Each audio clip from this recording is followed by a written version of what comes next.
Hello. Welcome to Kernels of Truth, brought to you by Progress Kentucky. This week, we're going to discuss Labor Day, why we still don't have a minimum wage that people can live on, with our friend Bill Londrigan of Kentucky's AFL-CIO. We're going to welcome Chuck Eddy to the campaign corner. Chuck is running for Kentucky Senate District 22, which is some of Fayette County, all of Jessamine, and Girard counties. Then we're going to close out with our call to action. But first, are you ready to help turn Kentucky purple? I know you are, because you're right here. And in 61 days, folks, we're going to pick between Rand Paul and Charles Booker. We're going to pick whether or not we're going to give women any reproductive freedom in our Commonwealth. We're going to decide what type of state house will be in Frankfort to work with or against Governor Andy Beshear. These are very big decisions, and we need your vote and your voice to make those decisions. If you want a Commonwealth that works for all of us, join Progress Kentucky. It is easy. Just follow us on Facebook, on Twitter, on Instagram, wherever you spend time on social media. Just make sure to like and share and comment on our content. If you like what you're hearing on Kernels of Truth, give us a thumbs up. If you're watching now, give us a thumbs up. Are you there? Give us a thumbs up. Leave us a review if you listen as a podcast. Those reviews are really important. And then go ahead and just share out the show. So before we jump into it, though, I'm going to check in with the co-hosts. Let me know who you are, where you are. What does your protest sign say today? And you there watching on the interwebs, please do weigh in as well. Let us know what you're protesting or celebrating today. Is it a rally or is it more a demonstration? What's your sign say? Because this isn't some, talking head news show. This is a digital demonstration for a more compassionate Commonwealth, and all of us need to rise up. So I'm Aaron. I'm coming to you from Charlesburg in Lexington, and mine says, if you celebrated Labor Day but voted against raising the minimum wage, you must be a Republican. That's me. Gonna check in with my lovely co-host, Kimberly. Kimberly, are you there?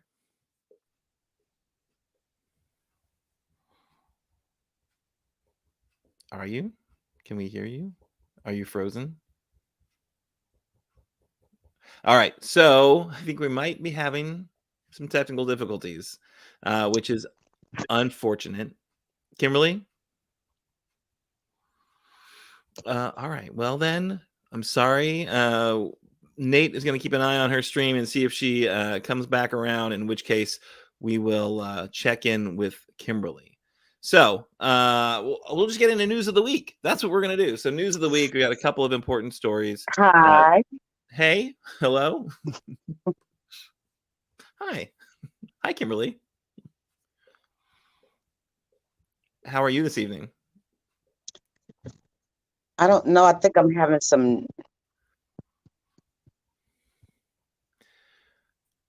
There's been some technical difficulties, some stream issues, perhaps.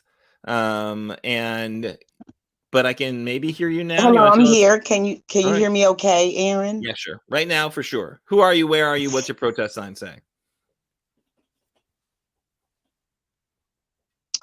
I'm Kimberly Cecil Jones, and I'm here in Louisville, Kentucky at the Macy's Oxmoor.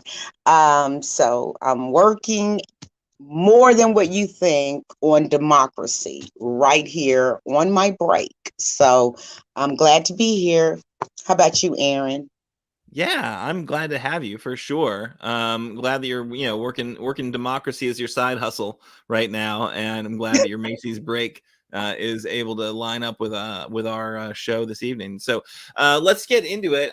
The story I wanted to lead with was a really important story from our friends with the Kentucky Center of Economic Policy, Kentucky Center for Economic Policy. They released a new Kentucky workforce report called The State of Working Kentucky, which really is an eye-opening analysis of the state of workers in Kentucky. It demonstrates a historic economic recovery from the pandemic slowdown, one that was uneven, showing white workers doing better than workers of color. A lot of really other important other takeaways as well.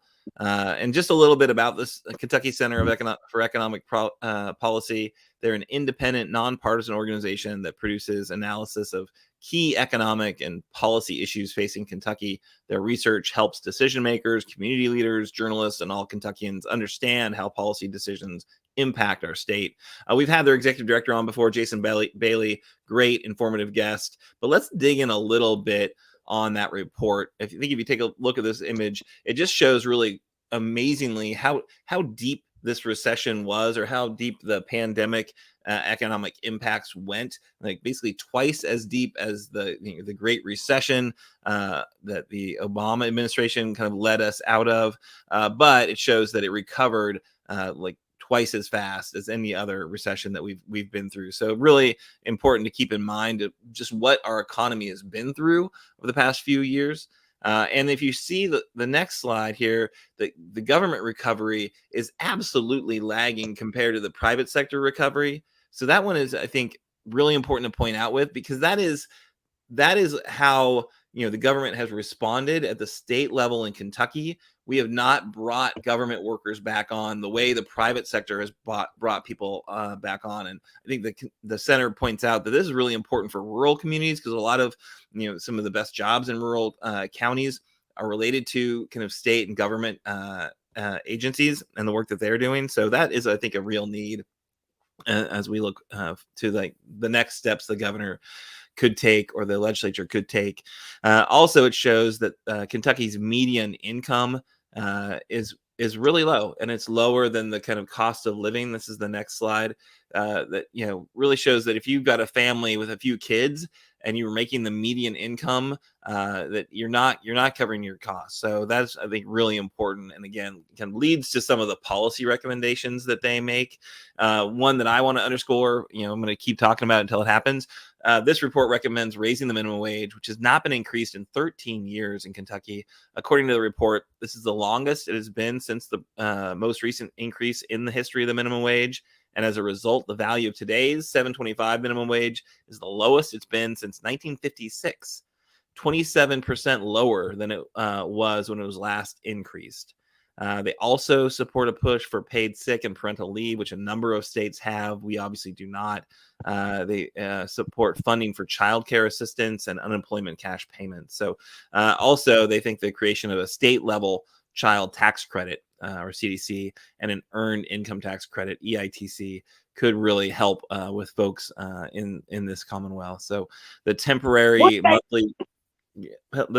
monthly federal CTC cut child poverty nearly in half in Kentucky, but unfortunately Congress let it expire at the end of 2021.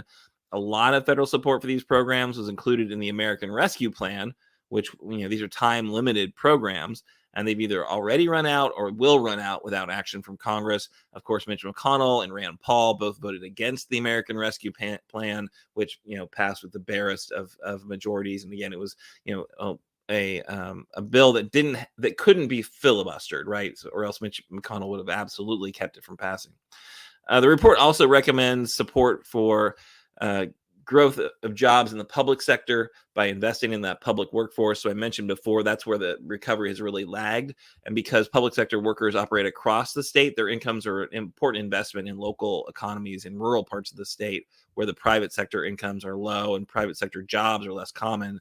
So the lack of growth in government employment during the COVID recovery, as described in the report, is really a drag on the overall economy and part of a larger trend that has been, due to these state budget cuts, lack of raises, which reduced the state workforce by 34% over the past 30 years, despite the state population, and then the need for those state workers growing by 21%. So, really does show that the state is divorced from the need. I think the state workforce is divorced from the need for that workforce and how that workforce is treated. So we now have $2.7 billion and the Budget Reserve Trust Fund, which is a historic amount that can be used for rehiring key positions at the state level to address needs like flood prevention, the opioid crisis, education, and more. So the report does specifically call out school employee pay. The state really does need to fund increases for school workers such as bus drivers and cafeteria workers, along with teachers whose average wages have fallen 8% since 2008. And even further in some poorer counties. So that shortage in these positions, a real and growing problem that weakens job opportunities locally and will make the state's economy less productive in the long run. Legislature did not fund school employee raises in the budget. Many school districts were not able to afford adequate raises with the limited increases in state funding that the legislature did provide. So again, it kind of just hits home that there's a lot to be done in Frankfort, and the current leadership in the legislature is not working with the governor, because the governor's budget included a number of these things. But again, it's been Labor Day was on Monday. We should be asking every politician, what do you think about these types of policy recommendations, whether it's raising the minimum wage or paid sick and parental leave, or the state level child tax credit again, which, when the federal child tax credit hit in the Recovery Act, that cut childhood poverty in half. A really important policy for poor communities, and we got them here in Kentucky for sure. So that's I think really important work. Really appreciate the work of the center, and if anyone wants to dig into it, we'll share the link in the comments. But the Kentucky Center for Economic Policy does a really important work, and this is their kind of landmark annual report to look at the state of working Kentucky, which we appreciate them sharing, and I hope you appreciate it as well. So Kimberly, anything that struck you on that report? You are muted. Okay. What I was going to just say is I took some notes about not funding really for school employee raises. There were none in the budget. Then also, in Kentucky, we're ranked like number 48 in the country as far as education is concerned. I'm very concerned about education because when I look at what we're doing now, what we do now will show up 20, 25 years from now, how we have been teaching our children.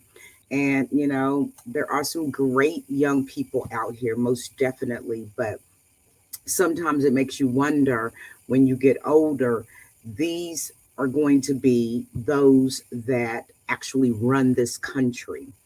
We need to compete and do more in Kentucky. We need to have education for each child that can rival private schools or, as they're trying to talk about, charter schools. Yeah. Back to you. Yeah, for sure. Education is critical in addressing so many of these needs. And of course, that investment in the state workforce really can pay huge dividends for sure. I think the next story we wanted to get to is that there's been a new entrant in the Kentucky governor's race. I know that we've been talking about we're just 2 months away from the election. Not this election. This election is a year and 2 months down the road. But it was grabbing some headlines today, so I thought we might want to talk about. Kimberly, you want to take that story? Yes and no. Actually, it just makes my blood temperature boil, and I still am here with my peeps and associates here and colleagues. So Kelly Craft basically is in the governor's race. How about that? Kelly Craft has made that decision that she's going to be in the governor's race. How many people do we actually need in the governor's race? We know that Daniel Cameron is a favorite of Mitch McConnell, but I think this particular time, having ties with Mitch McConnell is not going to help that particular candidate running for governor. Now, McAdams was smart, so to speak, because he said, hey, too many people in the field, let me go on back and run for the office, of which I did have. And I'm really happy to hear where he's saying the misinformation about elections has to stop. So, I could say so many other things, but I can't at this moment. I'm not at my home right now because I want to get down with the get down. But Aaron, I know you can finish that up for me. So we know Macy's is a progressive workplace. We don't know how welcoming they are of Kimberly's tirades. No, yeah, Kelly Craft, who's bought every job she's ever had politically, right? So she was an ambassador, used her husband's money to make lots of contributions to Donald Trump. She was then excoriated in Congress for not really showing up in Canada to do her job. And when she did, she was mostly just meeting with people from Kentucky that happened to be in Canada. So yeah, she's a piece of work. I think there's been a lovely response from the internet. I don't know if Nate has those images queued up. Mark Murphy did a really good cartoon calling her out because, for the past 2 years, she has, I think, bid the most at the state fair for the country ham. So, millions of dollars she has spent for country hams, thinking that, maybe the governorship's like that country ham. You can just shell out the dollars and get the job. Everyone knew she was looking at this race. Everyone knew she was interested. I thought that maybe Cameron getting in and getting Trump's endorsement, despite all the millions of dollars that she and her husband have spent backing Donald Trump and actually working for Donald Trump, air quotes on working, I guess.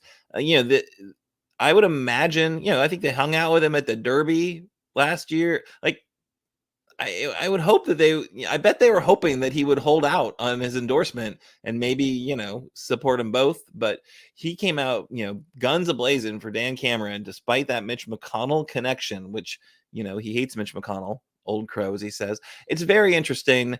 And, it's going to be an interesting race to watch. There's a lot of folks crowding that field.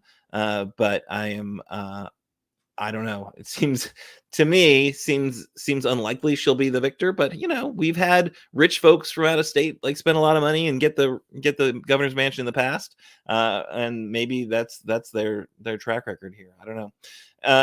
So Kimberly, I don't know if you have anything else, if you've got a minute to talk about about this story otherwise, but we can get on to our guest for sure if there's nothing else you wanted to add.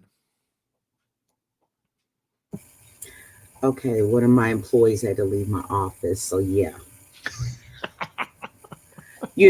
I'm all about girl power, I'm a big fan of Beyonce's song, Who Runs the World?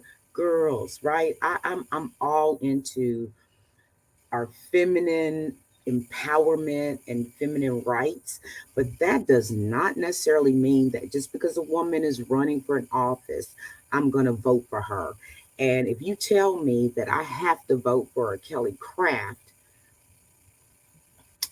it ain't going to happen. You, Kimberly, do not have to vote for Kelly Craft. I think you have to vote for Andy Bashir, right? So oh yeah, you don't have to. He didn't put you on his marijuana legalization task force, so I know that's an edge for you, and that's some concerns. But yeah, no, obviously that's the Republican primary, and we're not. I'm gonna go out on a limb here and say you're not a Republican, so you're not gonna be voting in that primary, and we don't get to make this decision, but maybe we can influence it. But I think our audience probably doesn't vote much in the Republican primary either. But you know what? I will tell you this though. Andy, yes, about the legalization of medicinal, but it really needs to be the other kind too. But there's so much more to him. Let's just think back for a second when he first became governor. I went to the governor's inauguration ball, and it was absolutely wonderful. I had so much fun. It was just great. But remember, he just got sworn in January, and 2 months later, we have the pandemic, at the height of it. Plus, in addition to that, Andy Bashir was dealing with all of the things that Matt Bevin left for him, right? I mean, this is an extremely brilliant man who actually loves what he does. He is there. And you know what? He's one of the most accessible governors that I've ever known, truly. One of the most, if you really, really want to see the governor, you can see the governor. I'm not saying you're going to have like this long meeting in his office or at the mansion, but he goes around this state, all the time. You can find out where he's going to be and shake hands with him and meet him personally. That's the kind of governor that we have that actually cares about the people. He cares about education. He cares about getting those out that's stopping the progressive plans of Kentucky. We cannot stay in the 1950s and 60s. We have to progress and move on. And these generations that we have right now, Aaron, I'm talking about the millennials, your generation Zen or Z's. They're not patient like we were. They want it and they want it now. And I think that our governor understands that. It's just that we need to get more people in the representatives that are Democrat, as well as state senators that are Democratic as well, so that this progressive agenda can move forward. But no, I'm not voting for no chicks that's not about the business. Period. I said, period. Yeah, no, I think you're right. Aaron, did you like that? Period. I did. I like the period. Yeah, I'm sorry that I stepped on that a little bit. I think that was all wonderful, and I concur that Andy. Here's what I will say. I don't know that Andy's progressive. I think he's like, but I think he's a smart guy, and he cares about our state, and liberal policies really do care for people better than conservative policies. Tax cuts for the rich and making abortion more illegal and making guns more accessible. That's kind of all the Republicans have. Although when they showed up in Frankfurt, they had another kind of plank to their platform, which for the past couple sessions has been take away Andy's power. And whatever he wants to do, stand in the way. So, people love Andy. I love Andy. We hung out in the Capitol parking lot under the tent for his inauguration. I did not know you were there, Kimberly. We missed each other at that, unfortunately. I did see Chuck Eddy there, our next guest, and he took we did some selfies, I think. Also, I got Charles Booker to take a picture of me and my wife at the event. I didn't actually get a picture with Charles Booker, but I got him to take a picture of me and my wife because I thought we looked pretty good. But yeah, if you want to hang out with Andy, hang out with my friend Nate. Nate, our producer. They go to Andy's Bakery. I don't remember the name of it, but it's like right there next to the governor's mansion on the Capitol. You can walk up there, get yourself a croissant, maybe some other baked good, and the governor seems to really like it. He shows up there quite frequently, so if you want to see him and you don't know how to get on his calendar, but you say he's easy to get a hold of, Kimberly. When's he going to be on the show? We got to bring him to the show. I know, but right now I've talked to him about it. I'm going to be talking again because when I'm off from work and everything, I'll have nothing to do but like call and bug people. Like, Aaron, you're most definitely on my list that I'm going to bug, as well as Chuck Eddy and so many others, and Nate Dogg. I'll be bugging you all throughout the day and the evening and the night. Wow. So, I'll be bugging. Keep an eye open for that phone number showing up. All right. Everyone loves to chat with Kimberly. You know who wants to chat with Kimberly? It's Chuck Eddy. He's waiting. We got to bring him into the show. So this is our campaign corner segment.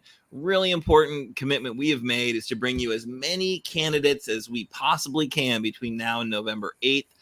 We have got a great run so far, but we've covered every congressional district. So all 6 congressional districts, we've had somebody on from those races, and we're doing the state house races and the state senate races. So Chuck Eddy, you are running.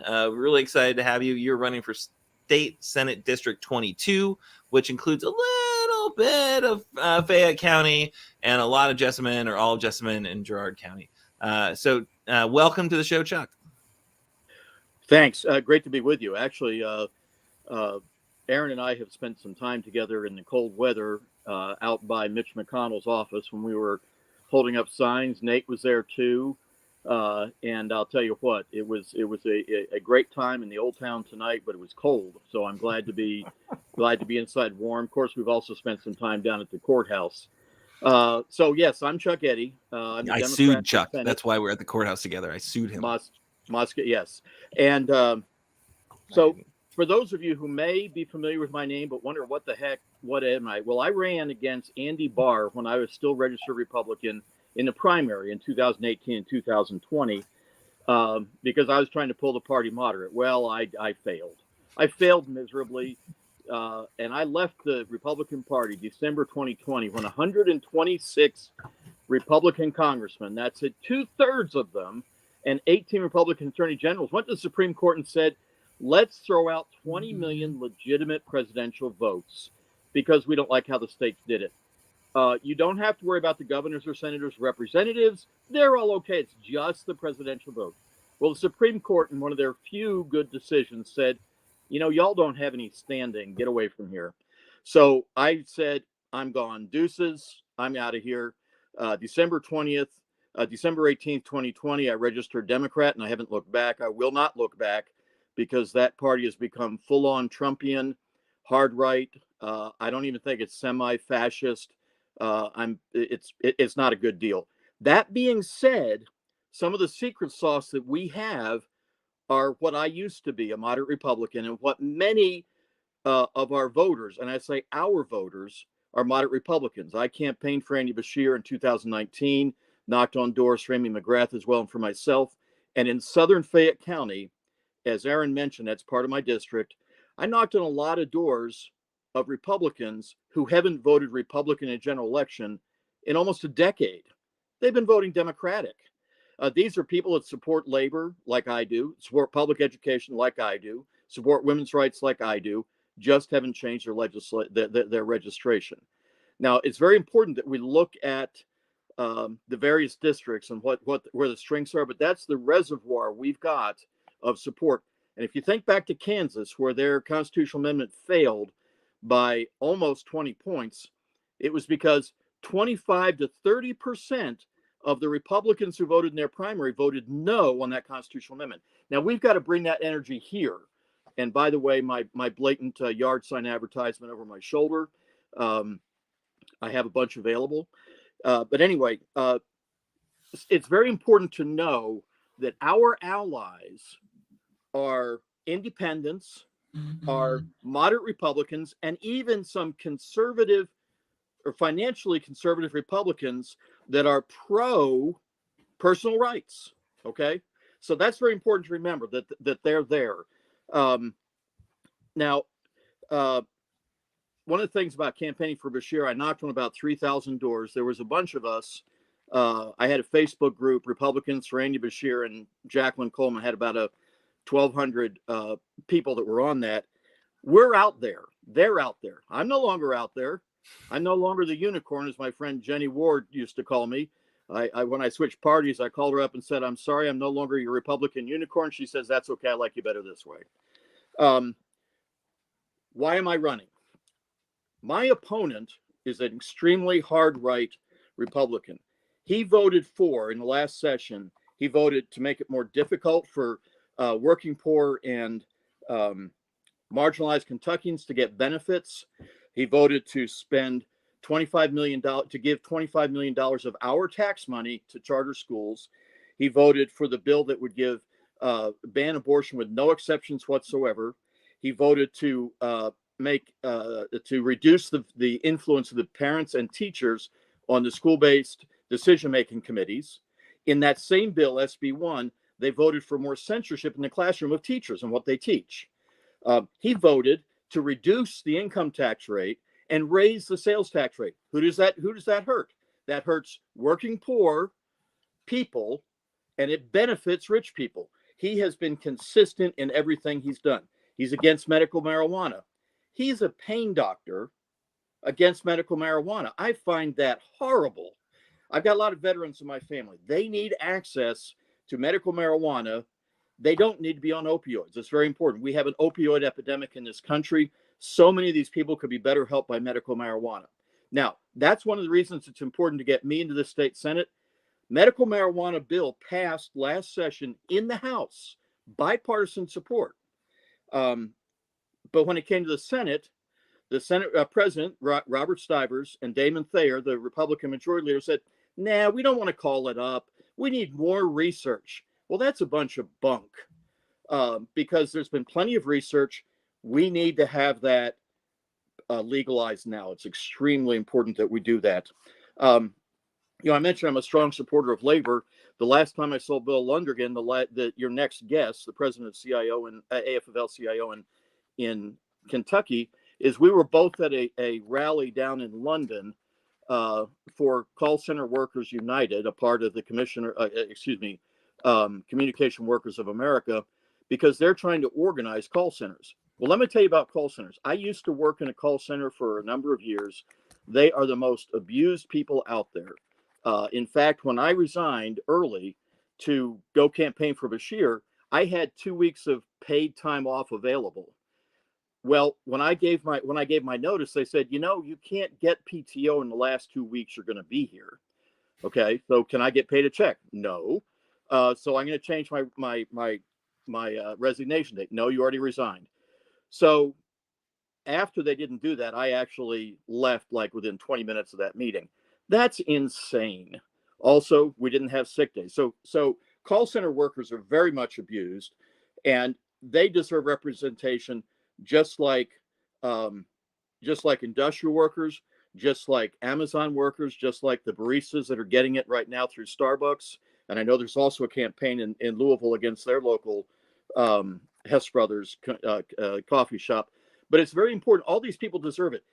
Minimum wage. Do you realize that our minimum wage here in Kentucky is still $7.25? Okay. It needs to be raised. There's no reason it shouldn't be 15. This abuse of the workers has been accelerated under the current Republican supermajority. As soon as Bevin got in, they passed the right to not work law. Well, I call it the right to not work. Right to work law. Okay.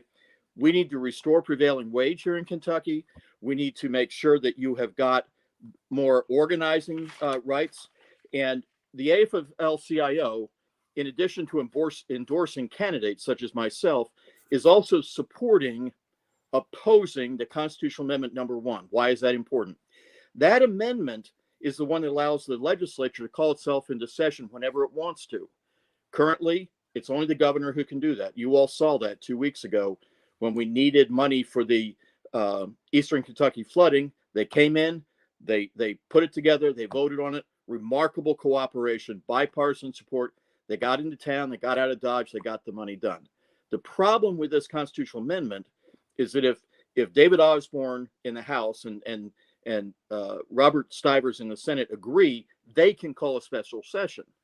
Well, folks, $65,000 a day is what that costs us, even if there's no value to the special session. A few years ago, Bevin called a special session. I went down to Frankfurt with a bunch of my teacher friends that I hang out with, and that session got nowhere. It wasted 3 days worth, and that's because there was no agreement. He called it thinking he could force people to do something. Yeah. So Chuck, this is all, I think, really important stuff. I'm glad to know somebody is opposed to Amendment 1. I hadn't really been paying much attention to that, but yeah, the fact that the legislature, one more anti-Andy power grab, right? So basically, everything they're trying to do is stand in the way of him being the actual governor, and these kind of not elected statewide folks trying to claim as much power as possible. Glad to hear your perspective. How's the campaign going? What kind of feedback are you getting out there? It's going well, and I just want to tell people how they can help, among other things.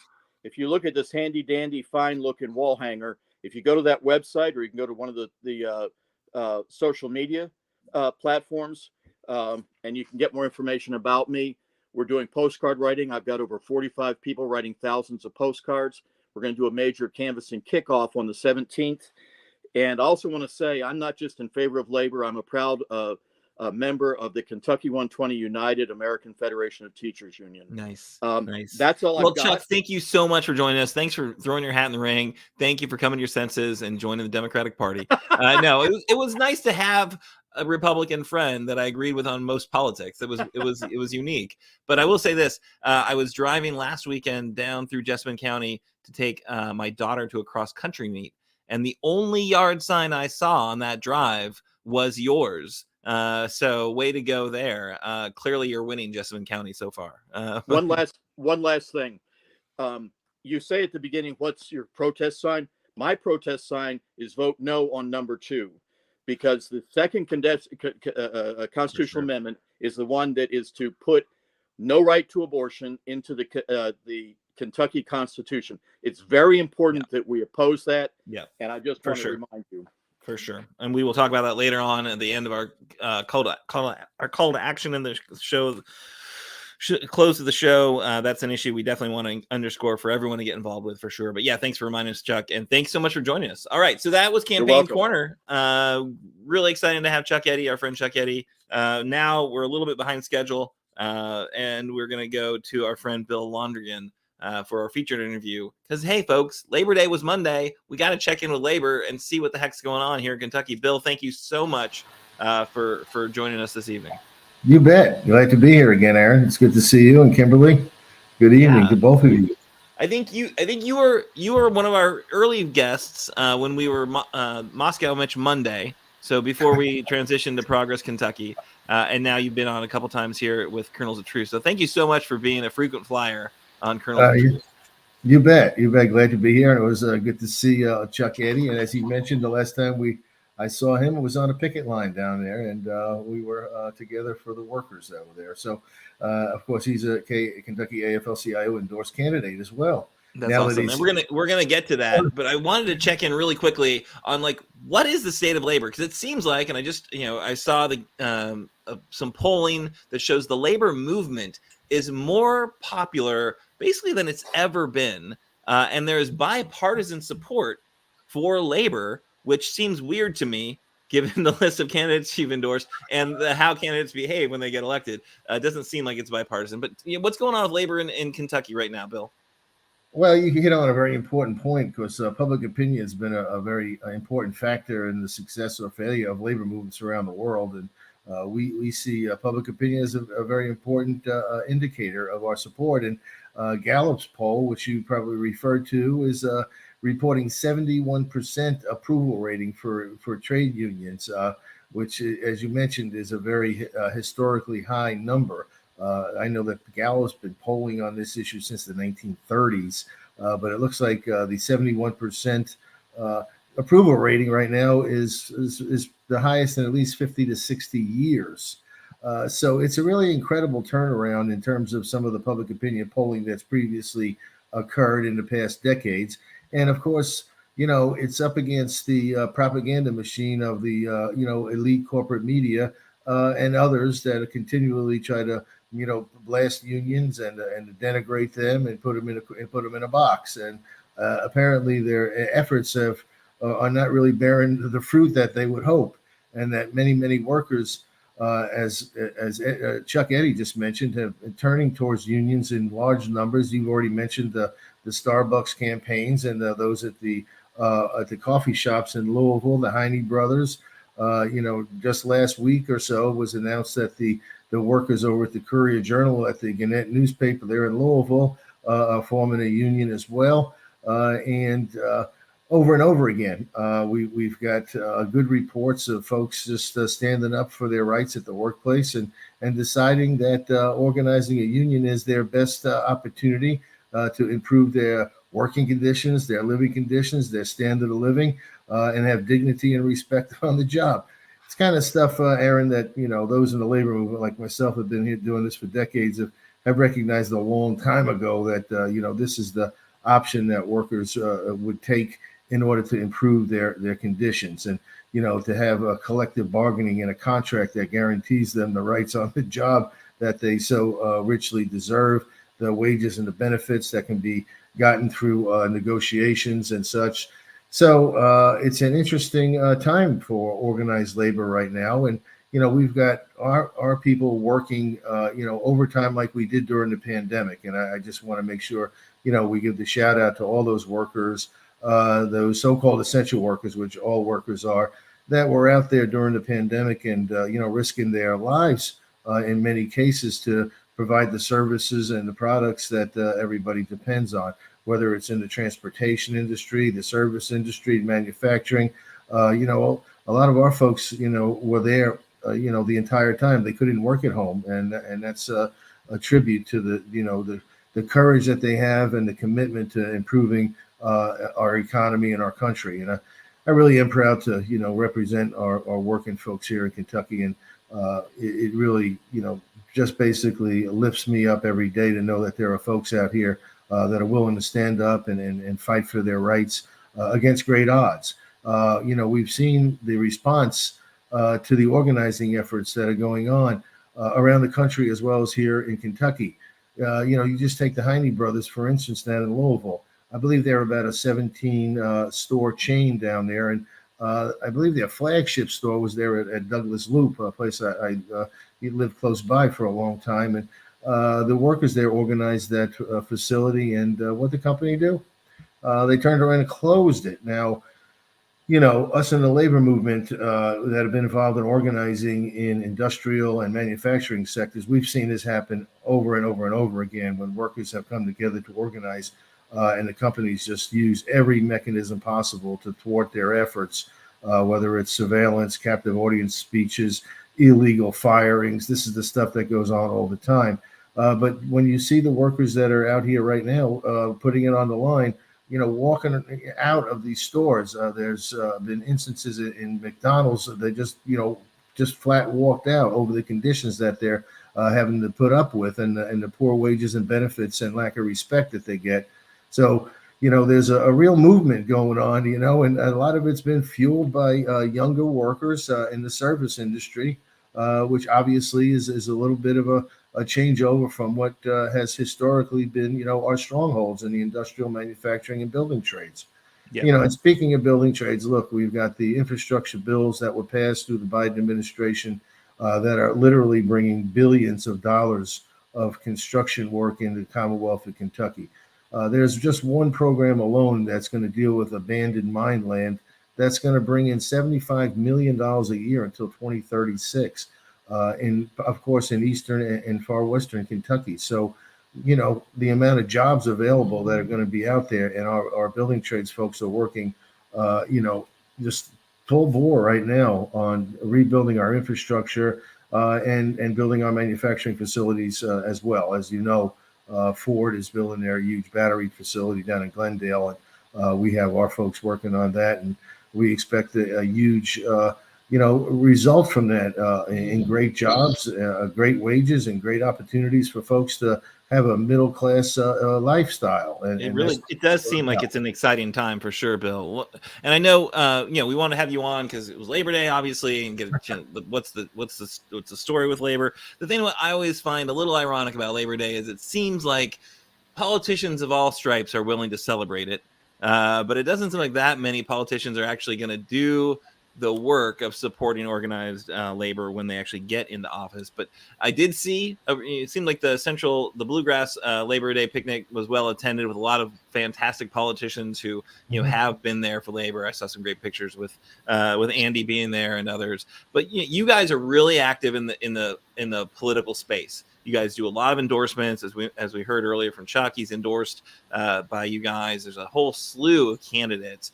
Are there races you're most engaged in, or what are you guys watching the most in the next 2 months between now and November 8th?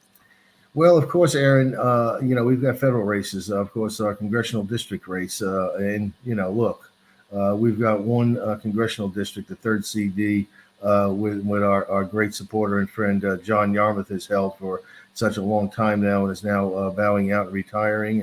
And we've got a great candidate, Morgan McGarvey, our state senator, who's been a great friend of ours. We've supported him for every race that he's run. And he's been a great, strong voice for working people in the legislature, in the state Senate.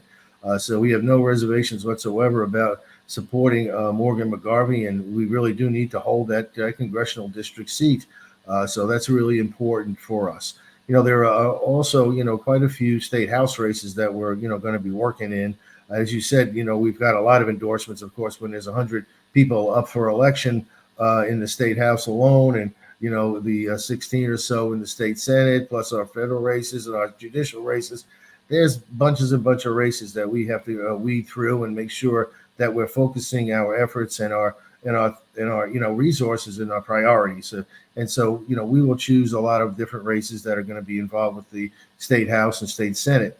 But what I will add that there's some other races that are as impactful as any that we've seen in a long time, and that is our state Supreme Court races. As you know, we have our Supreme Court candidate, Michelle Keller, up in the Northern District. I believe, that is, what is her actual district there? Well, that's the 6th district for the Supreme Court. Michelle Keller is a fine jurist and somebody that is really cares about the people of Kentucky, and we're going to really work hard to keep her in the state Supreme Court as a Supreme Court justice. And of course, who her opponent is, of course, right? State Representative Joe Fisher, one of the most conservative, reactionary, anti-woman, anti-reproductive rights legislature we've ever seen, that is running against Michelle Keller and trying to politicize that nonpartisan race and make it Democrat versus Republican, when really it should be about who's the better candidate, the better jurist. And of course, Michelle Keller's got it all over Joe Fisher as far as experience and credentials and just as an all-around good person. So I would say. And then, of course, we have Kelly Thompson down there in the district in Bowling Green area, which is second district, of course, a state Supreme Court race down there. So we're, very well aware of the importance of our state Supreme Court, having argued cases and had cases go to the state Supreme Court in recent years. Aaron, of course, our right to work case went to the Supreme Court, where we lost by 1 vote. So we certainly do see that there's an opportunity to get some better representation for working people on the state Supreme Court. So that's why we're really going to be geared up to re-elect Michelle Keller and get Kelly Thompson in there. And then we have another, of course, judicial race that is, of course, very important as well. Can you guess which one that is, Aaron? You're muted there. I'm muted, and I didn't have anything to say either. So I'm totally. I was just trying to give you a little opportunity to make a little guess here. It's not a state Supreme Court race, but it's Franklin Circuit Court, right? Extremely important race with Judge Philip Shepard, who's a staunch advocate for working people and all around a good guy that really supports the rights of workers on every score that we have, and would certainly be a great loss if we were to lose Phil Shepard at the Franklin Circuit Court. So it's interesting, that our judicial races in this election cycle have risen to a great priority for us, in addition to our congressional district race, as well as our state Supreme Court, state Senate and state House. So lots of races for us to be involved with that are, we're going to be working very hard to get our friends elected. Of course, this is challenging times for people that stand for working people. If you stand for a big business or corporation, or, you've got your highly paid lobbyist, whispering in your ear constantly over the legislature, they're not for us. And we have to stand together to get candidates that really care about workers, care about job security, care about good wages, care about education, care about safety and health, care about good pensions, care about, everything that makes for a good living and a good standard of living in a middle-class lifestyle for the people of Kentucky. And that's what, is so critical, that we need people to understand, and we need them to prioritize the issues that are really important to them. I know that a lot of folks have this, myopic view, or they've been diverted into issues that, aren't going to put bread and butter on their tables, or that's not going to get their children into a good education, that's not going to make sure that they have good health care. So we really need to have people that are going to be standing with working folks on all these super important issues, because, life isn't getting easier for folks when we got, healthcare costs that are spiraling out of control, where we have pushbacks on our pensions, and where, wages have not increased to the commensurate level that they should under the conditions we have. So that's why we have a union movement, and without a union movement, we get that bad economy and that bad political structure called fascism, right? Well, and I think clearly unions, played a huge role in building the middle class. That was one of the things that made America so unique, was just the strength of our middle class. And now we are seeing, more division than we've ever seen. We're seeing more, the rich are getting richer and the poor are just not, right? So we need unions to have a resurgence, because we need to make sure that that everyone has a shot here. And I'm really proud of my own family's history of unions. I'm excited about what the polling that shows the public's behind you guys. But it doesn't seem like that 71% support is translating into 71% of the politicians getting that this is important, right? It seems like you were running into a wall in Frankfurt, and I don't know that it's that much easier in DC. What's your assessment of kind of where politicians are right now in terms of the labor movement? Well, I think generally speaking, they're divided along party lines. Aside from our, small smattering of support from the Republicans in the legislature, which I could name on one hand, and which we have endorsed, the majority of them have drank the Kool-Aid and look at unions as some, bad actor that they can't support because they figure that when people get together and collectively bargain, there's something inherently wrong with folks getting together or something. I haven't quite figured it out, especially when a lot of these folks are like businessmen. They're business people that, sell products and stuff, and, unions help people get more wages so they could buy more of that stuff. I mean, this is a consumer-oriented society, and you would think that instead of trying to kill the goose that laid the golden egg and put money in people's pockets and allow them to buy all those stuff that people that are being made, you would think they would stand with us and have some sort of cooperative understanding and relationship. And let me just point out, that's the way it is in a lot of other countries, Aaron. Take Canada, for instance. I mean, their union density is like 4 times what it is in the United States of America. Their standard of living, their longevity and everything is better in a lot of these other countries where the employers don't routinely and completely fight the right of workers to form and join unions of their choosing. And when that happens, you have a better economy and a better society all the way around. Yeah. But Bill, how many billionaires does Canada have? Like, I don't think they make billionaires like the U.S. makes billionaires. Well, exactly. I mean, so there's the point. It's almost like there's a lot less, income inequality, of course. So, when workers have more money to spend, the economies are usually better off. Their lifestyles are better, and business is still making money. When you look at some of these other places where they pay a decent livable wage, like at McDonald's, they don't charge the hamburgers to be anywhere near as much as you would expect. I mean, it's not like they increased it. If you're paying workers like $22 an hour, like they are in some of these other countries at fast food restaurants, they're still selling them hamburgers. So it's a real, kind of frustrating type of discussion because. For so long, business has just operated in some manner that everything that, unions and labor stands for, they got to be against. And we see that all the time. Unemployment insurance, workers' compensation, things that protect workers are always bad for business. And that's not necessarily the case. It isn't probably ever the case, Right. If everybody worked together, back in the day, as I would say, like back in the 1930s, there was some promotion of what we would call unions, industry, and government, where we had this tripartite relationship where people would work together in a coordinated manner for the good of the country. Now, all we got is businesses making, ridiculous amounts of money every quarter, making billions and billions of dollars in profit, and basically not sharing it with anybody but a limited amount of shareholders and their CEOs and their top people. I mean, we don't see that kind of egalitarian, viewpoint that would progress society in a big way. I mean, we've got more resources and more money and more finances, and some people like Elon Musk and Jeff Bezos, who own 40% more, have 40% of all the wealth of the entire country. Of all, I mean, the imbalance is so historically ridiculous that there should be some at least. Discussion about how we can bring some more balance back in here. And I think, the Biden administration has tried to move in that direction by, changing some of the tax structure here where corporations have been getting away with paying nothing, and, over the years, the imbalance between what the average worker pays in taxes as opposed to corporations has just gone crazy and haywire.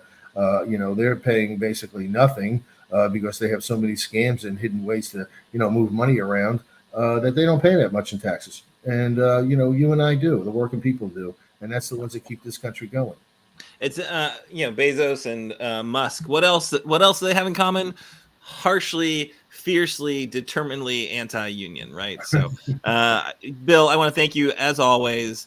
You're always just informative, enlightening, and really glad to hear about the amazing work the AFL-CIO is doing in Kentucky. I really do hope people start putting it together, right? So we know that unions are historically popular. Well, you know what? That historic level of Republican supermajority in Frankfurt is standing against union policy each and every step of the way.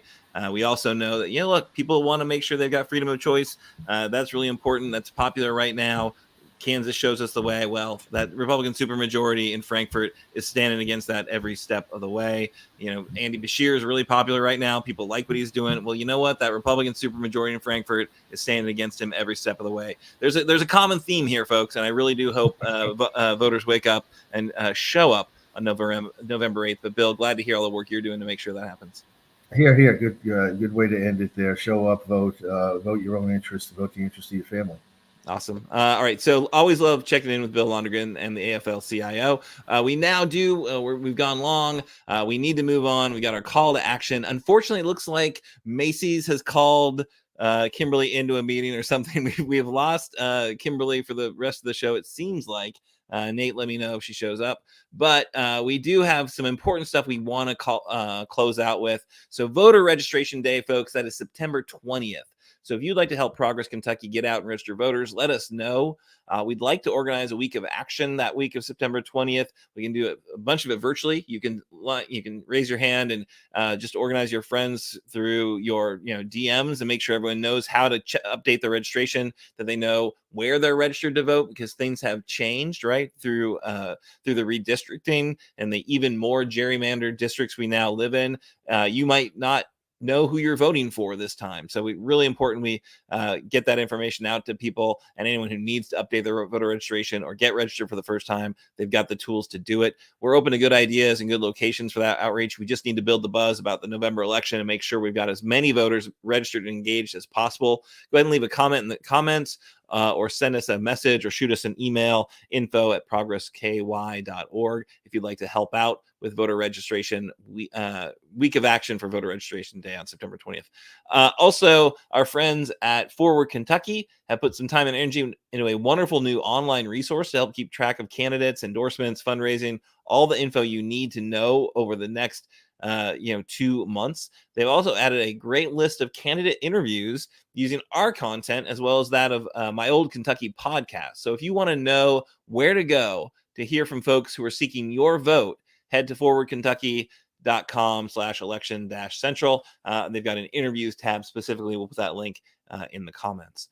Also, really important, I don't know if folks are on this week, the Protect Kentucky Access had an all-action call, or call all action. I don't know, a big phone call to let people know what they're doing to make sure that we fight Amendment 2 successfully to try to keep abortion legal in Kentucky. And if Kansas can do it, why can't we?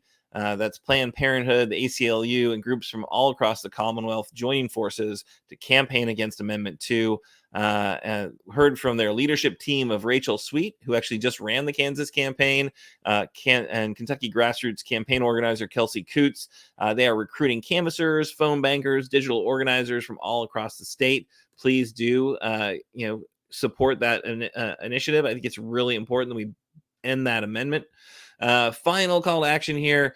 Please do take our poll. We've got over 275 responses. We'd like to hit 300. 300 responses would be wonderful. And then we can tell the media what's going on and what are the least popular actions of the General Assembly. Again, we got to remind voters, we got to remind the public, what do these guys do in Frankfort? Because it's not standing up for you and me, that's for sure. It's not advancing the policies Bill and the labor movement needs. It's not protecting a woman's access to reproductive health care, that's for sure. So this is how we can do it. That's why that poll is really important.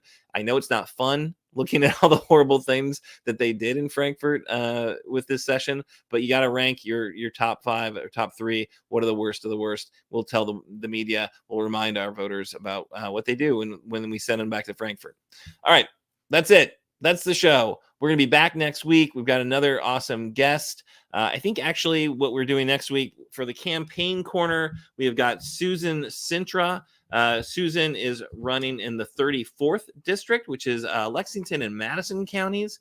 And then we will have someone else talking about one of the other big campaigns and issues that we're trying to inform voters about between now and November 8th. So we are all in on the elections for sure. I hope you are as well. But Progress Kentucky is a nonprofit organization registered with the Kentucky Secretary of State. We are organized as a 501c4. We are affiliated with the Indivisible Project and the Commonwealth Alliance Voter Engagement Cave Table.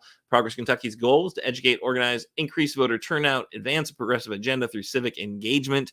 Production this evening was by NATO, who also wrote our theme songs. You can find out more information and hear his awesome music at natosongs.com. NATO, we've got 2 months until we got to have a big Rand Paul retirement party. Are we going to have a song for Rand Paul's retirement? Do you think, can we do a song this year? We did the Mitch song, and that was amazing. What do you think? You got it in you, Nate? Can you do it? Can you do another song? You're muted. You're muted. Yeah, not good for a songwriter to be muted. I could probably do it. Right? I think it writes itself. This song writes itself. Rand Paul fighting Fauci. Not. I think we can do it. I think it'll be a hit. It'll be the hit of the campaign season. Yes. We need to tell Rand to stand down. Stand down, Rand. Stand down, Rand. Yep. Is he a doctor? Is he not a doctor? I think there's all sorts of things about his hair. We could do a few verses about his hair. I mean, that's, I think, remarkable. I don't know. we try to avoid, personal attacks based on appearance. Come on, that hair though. It is pretty magnificent, I will say. All right. So Debbie Lucas Angel in the comments. I just want to note she is saying remember Amendment 1 as well. Their plan B. If we overturn Amendment 2 and the supermajority gets Amendment 1 through, they can call themselves into session and pass statutes to stop abortions. They can do whatever they want, right? So it's part of their whole agenda to take away as much power from our governor as possible. Although at a certain point, you'd imagine they'll have a Republican governor. So I don't exactly know why they want to take away his power, but who knows? James Campbell's not a fan of Rand. That's why we're a fan of James. Thank you so much. He's writing some lyrics. So I think we might have a collab. We're gonna have a collab on this song. But mark my words, Deadline writer Nate Orshan is gonna be bringing us an amazing hit song of the campaign season. So y'all, thank you so much for tuning in. I hope everyone has a great week. If you like the show, share out the show. Let your friends who care about politics in Kentucky know a bit about it, because the more the merrier. And the only way we turn our Commonwealth purple is by getting more folks engaged. All right. So if you miss our weekly live stream on Facebook, don't worry. You can rewatch shows and see our source links on Facebook. Audio podcasts are available on Apple, on Google, on Spotify, wherever you get your podcasts. Logo and some graphic content provided by Couchfire Media, and they have a website. All right, that's it. We're out. What's that closing? Let's do that.